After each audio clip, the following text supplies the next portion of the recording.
breakfast. Now, according to World Cancer Research Fund, prostate cancer is the second most commonly occurring cancer in men and the fourth most common cancer overall. Prostate cancer is a type of cancer that occurs in the prostate when abnormal cells form and grow in the prostate gland.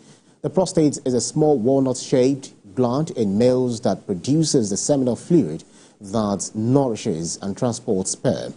But when one experiences trouble urinating, blood in the urine or semen, among others, it may be time to see a doctor.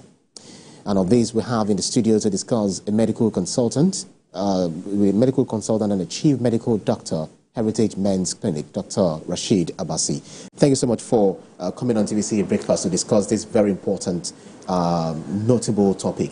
Thank you. It's my pleasure. Yeah, so if you look at analysis, because the news actually came up this morning and, I think yesterday as well, and people started reacting like, wow, this is really something massive. Analysis saying that prostate cancer causes worldwide likely to double by 2040. Yes. Largest study of its kind, predicts 85% increase in death from the disease in the same period as more men live longer. Help us understand this prostate cancer. Who are the people that are most vulnerable to it? Thank you so much for the opportunity, because it's the right time. We're actually late to the party. So prostate cancer is the second cancer that affects all men of all races. But it's the first among black men. It's only second to skin cancer for all men. So when we're talking about prostate cancer, this is actually where the venue should be. We're talking West Africa, the most populous in Africa for that matter, and we're black. And so, but the problem we're facing medically is that it's highly preventable. It should not be costing that much life. In the recent 5-6 months, the Secretary of Defense for United States gone in for prostate cancer is having issues, because we can see he's obviously losing a lot of weight. King of England is one of those suspected of that. Martin Luther King's son was recently lost to prostate cancer.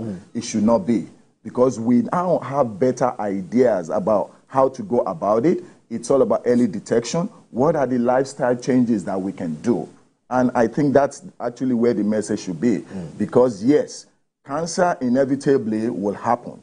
The older we get, especially prostate cancer, it's one of the slowest growing. So most of my patients that die of prostate do not really die of prostate itself. It's complications associated with it. And we know that prostate only affects men. Women don't have prostate.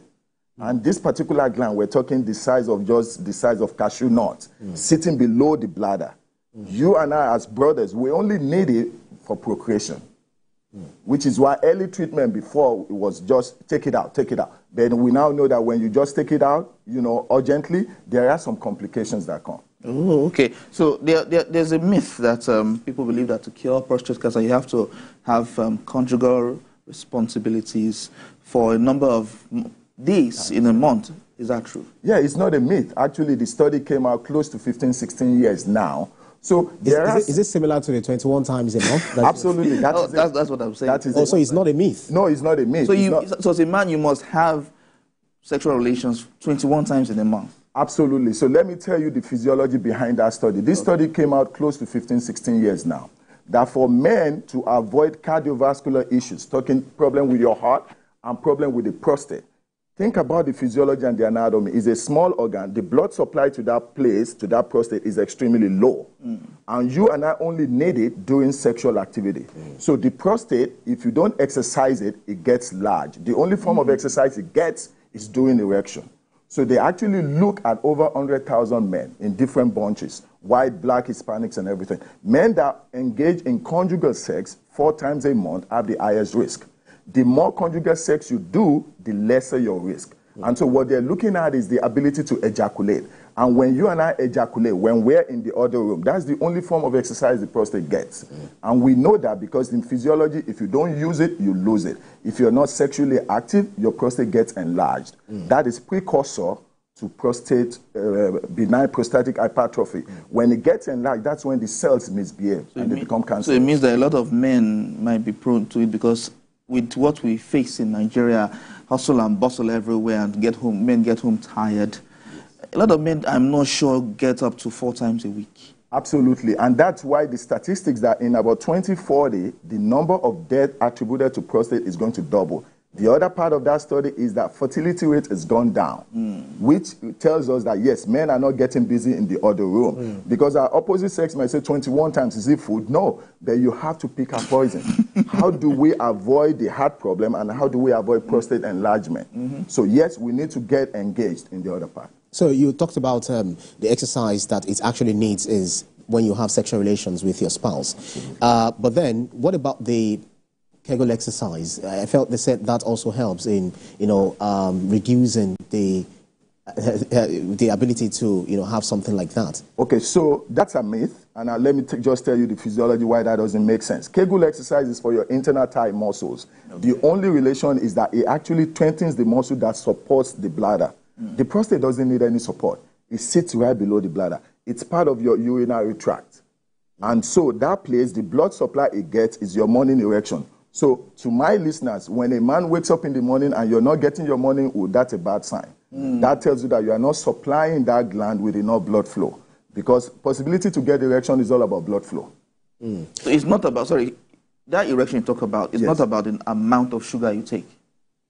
It's not been proven that sugar has anything to do with it. It's your blood flow. You and I can consume as much. No, I mean, when a man wakes up without an erection, yes, people that's a believe problem. there's a lot of sugar you take. No, that has not been proven. That's a myth. Okay. You and I can consume as much sugar we want, but if we're physically active and we can get enough blood flow in the morning, you wake up with a good morning wood. Interesting. So how important is this early detection in the treatment and management of prostate cancer? Absolutely. Not only for prostate cancer. Any form of cancer, early detection allows medical professionals to be able to get you before complications. The whole idea is I don't want to treat you under emergency basis. Let me treat you when we can get into prevention. And it's simple. Go for a digital rectal exam when you go for your physical exam and get a blood work. Look for your prostate-specific antigen. The gland sends a message to you by producing a particular protein. Only prostate produces it. And so your doctor will check it. We know what the level should be for your age.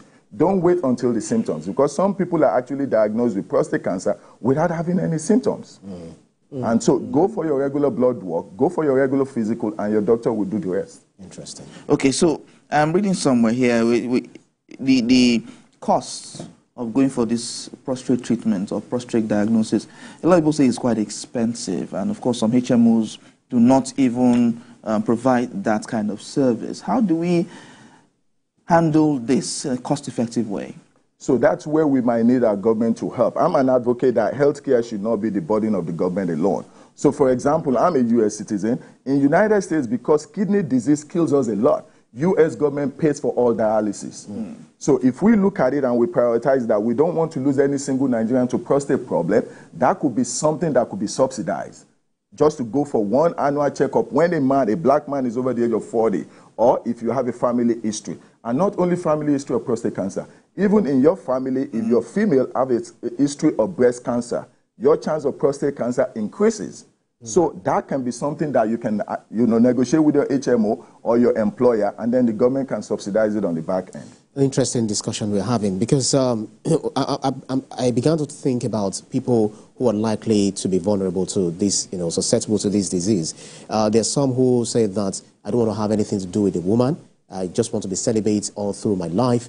And there are others who would say, there are others who are also going through, divorce period. Others are going through, just like Theophilus mentioned, economic downturn and all of that. Because some women will challenge you and say, you don't bring in money, you don't have money. And then you don't think of that. How do you do that? How do you get an erection? So what impact do you think this would have on men in this category? So absolutely, but we have to prioritize it. An American used to make a quote that says, health is wealth. So you want to prioritize it. Yes, it doesn't have to be sex alone. Under this particular study, they only talked about ejaculation.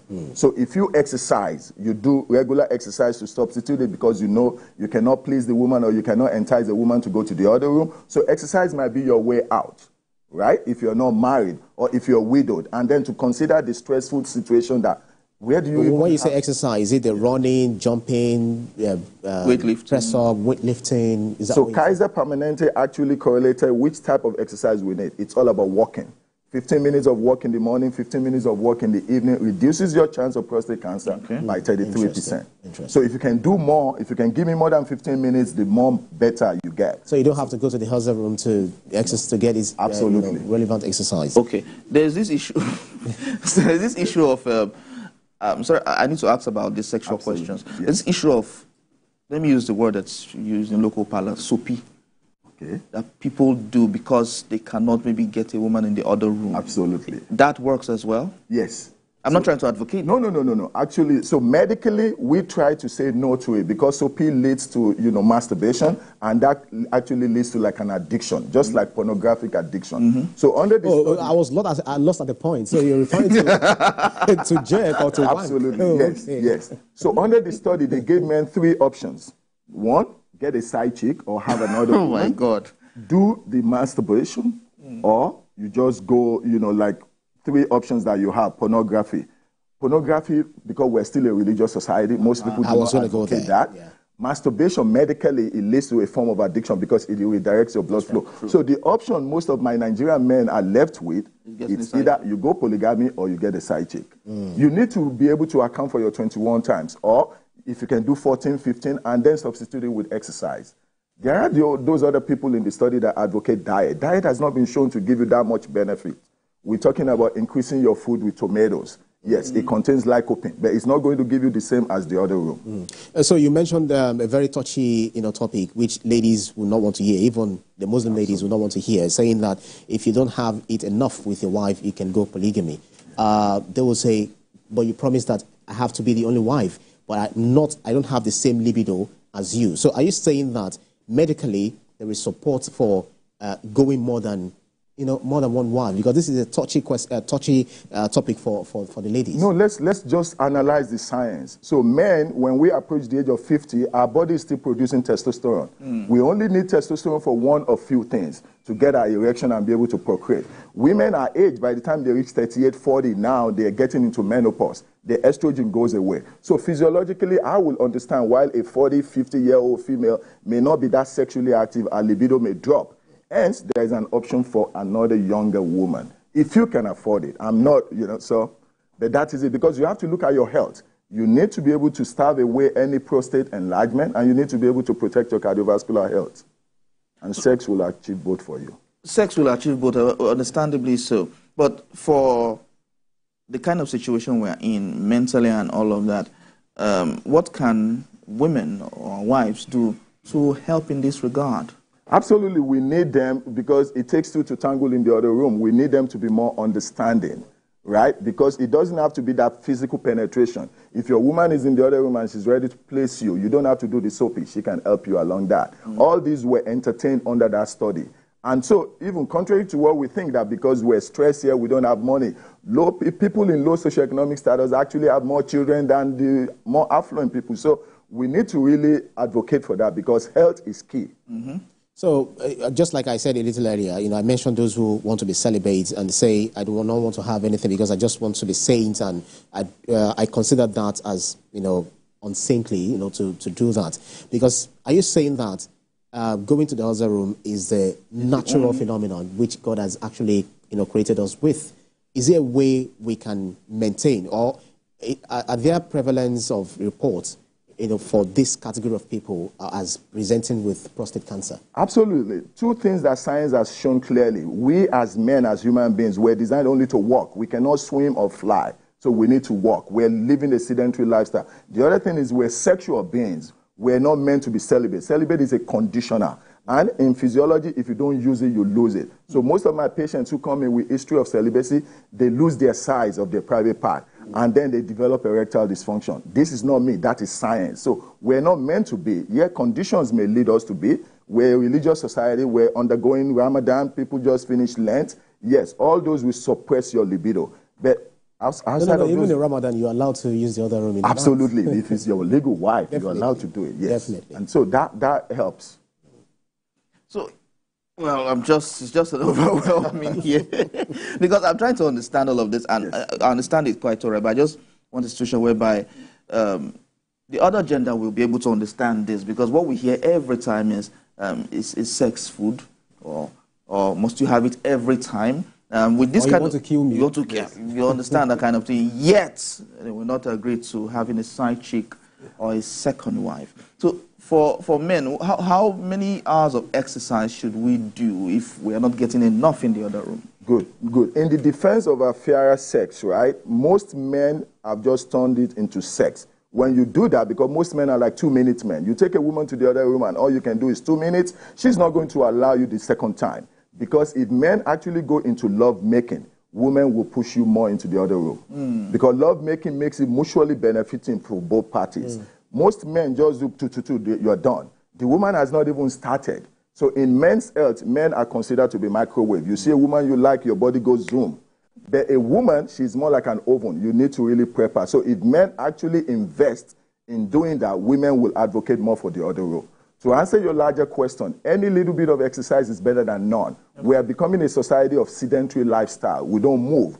15 minutes of work in the morning, 15 minutes at night reduces almost all forms of cancer. Reduces hypertensive diseases, diabetes, metabolic syndrome, obesity. So if we can be more active, that will help. And exercise will increase your libido. It gives you more endorphin. So you find a way to the other room. Just try to make it love-making. You just touched on some people's ego, by saying some men are 2 minutes, and they'll feel like, because I've read some certain research which says that, wow, just like you said, it's not food, but the science says that 2 minutes is normal. No, I'm saying what you said, that some women say, is it food? Yeah. Definitely, that 2 minutes is normal, 3 minutes is 3 minutes is normal, 5 minutes is average, and 7 minutes is abnormal. I read that long time ago. So are you saying that it is not okay to be 2? Absolutely, because there is what is called premature ejaculation. Premature ejaculation is a form of erectile dysfunction. By the time you and I, as we're sitting as brothers, we don't have sperm in our body now. We make it on demand when we're in the other room. But we're not in the other room by ourselves. The woman is there. She has an expectation. And we know that our body is not going to turn 0 to 60 like yours and mine will do. So you need to do foreplay.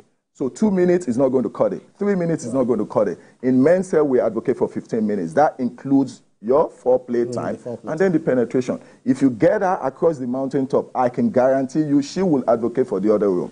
Some ladies feel that 15 minutes is small. Some may tell you that. Yeah, especially a report that our correspondent did, Olaide Oyewole in Ibadan, saying, talking to the lady, and the lady says 1 hour, 2 hours, that she's not even satisfied. Is that still normal? No, it is still normal. But remember, one size does not normal, you say? Yes, it's still normal because you need to make sure she enjoys it. The other room is not all about you just ejaculating and getting done. Because most men are known to do that. We roll over and we start snoring. She looks at you like, oh, you've just turned me into a dumpster. But if you actually pay time and you invest in her, getting her to actually come once, she is going to advocate for the other room, and you're going to find out how easy it is to get 21 times. So what is the role of a woman in ensuring that her man gets her to that point? Good. We have to also be mindful that when we're in the other room, we're very vulnerable. Yeah. So if I'm a 2-minute man, a 2-minute man, I don't want my woman to tell you, that's all you can do, because that's going to affect my ego. So if she can work with me, I can improve from 2 to 5 minutes to 10 to 15 minutes. And it's mutually benefiting.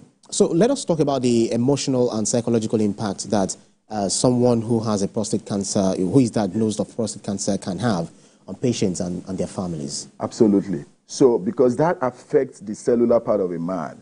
You're developing prostate cancer, maybe you've been sexually active, and all of a sudden you cannot get it up anymore. Or they give you the option that, look, we have to remove your testicle. That's like castration. It's one of the optional treatments for prostate cancer. That man sees himself less of a man in that room. Not to talk of his woman looking at him like, now you cannot do anything anymore. So it affects the fabric of the family.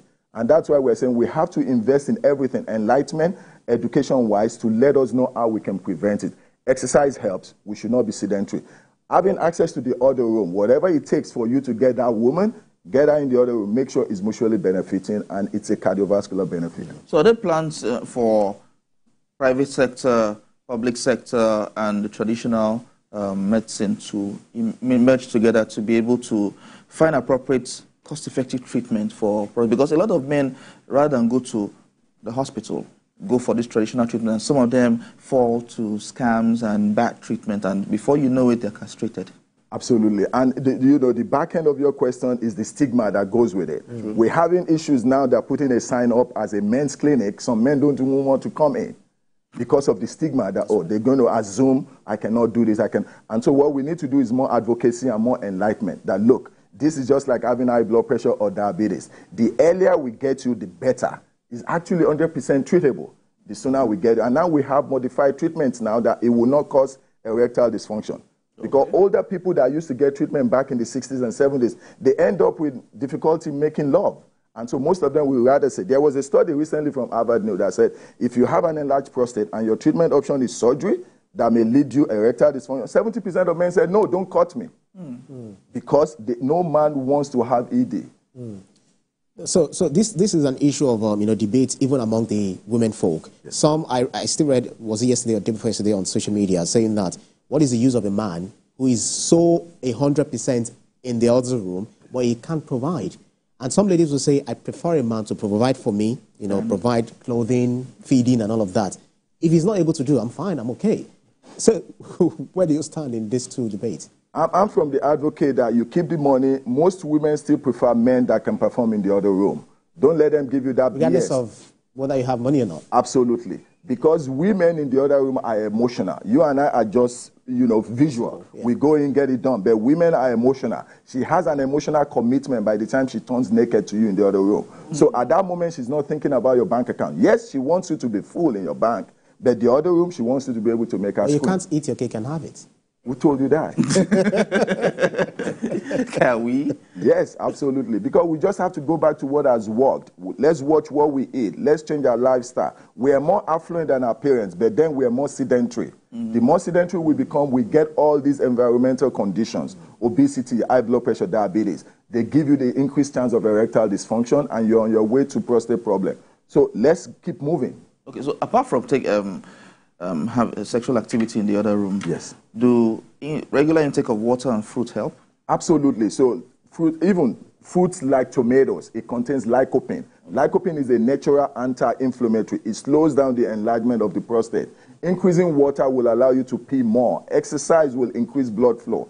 The prostate needs its blood supply. If it does not get its blood supply and no form of exercise, it enlarges. When it enlarges, that is precursor to bad things. That will cause you to wake up multiple times in the middle of the night. When your sleep is disturbed, your blood pressure goes up, your internal stress goes up. You're not going to be able to perform in the other room. These are things we can modify. You've mentioned potato. I know there are some other fruits that one can take. People have talked about tiger nuts, dates, coconut, watermelon, and all of that. Because we can't mention drugs here. Absolutely. So what are some other things that you feel you can take? I'm very big on dates and some other coconuts and all of that. Do you feel that too also help? Actually, it does, and then I advocate to my patients, let's watch what we eat in terms of our swallow. Do not eat swallow after 2 p.m. Why? Swallow is going to take away your blood flow. Oh my God. 2 p.m. swallow it's a disaster.